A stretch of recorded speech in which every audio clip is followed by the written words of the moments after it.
Due to their role as pollinators, honeybees are vital throughout the world, both ecologically and agriculturally.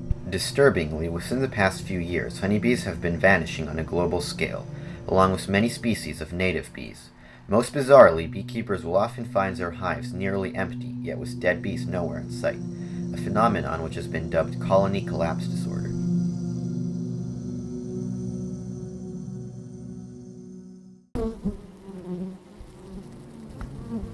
I've been keeping bees for 42 years now. The last 10 years is when the die-off started. If the bees are not available to pollinate our crops, we start to suffer from lack of food. Really. There's many foods that need the bees to pollinate them. There's strawberries and grapes, and, apples and oranges. It's all over the world that the bees are dying, and so if the die-off continues, then people are going to wake up because they're going to start starving.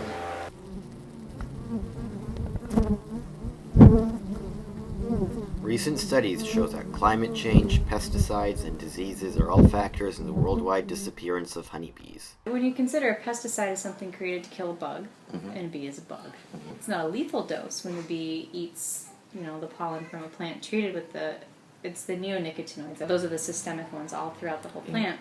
So the bee will eat it, and they don't just die. But we don't know what happens. A lot of times they get confused and they can't find their way back to the hive, or it's weakening them, and they're more susceptible to parasites. So it's all of that stuff kind of put together that's causing the problem. So it's not just the honeybees, it's all the native species. They're disappearing too. Kind of what's happening is, so these bees just don't have as much food because we're not farming and planting flowers all over. So they have to fly farther to get their food. They're already kind of weak because they've got parasites and viruses affecting them. And then when they get to the food, there's chemicals on it. So the colony collapse is maybe all of that, or maybe not, and we don't really know. But all of that certainly is playing a part.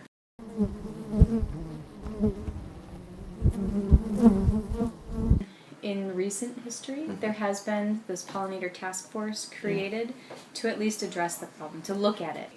There's been enough people raising their hands saying, hey, we need to do something about this. People are becoming aware that there is a problem, but I don't know if the average person can be aware of what they can do personally to help out the bees.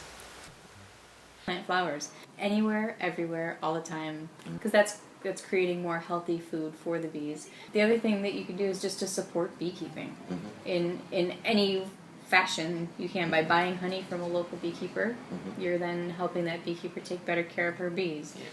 By voting to allow beekeeping in your city, you're allowing more people to put healthy bees back into the city. Say probably 15 years ago, no one was thinking about how your food was pollinated.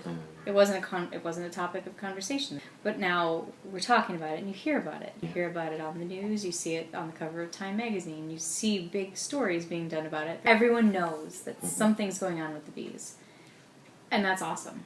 The bees have been around for a really long time, and I think now that we're paying a little bit more attention to it, I think on the other end they'll come through it and they'll be okay.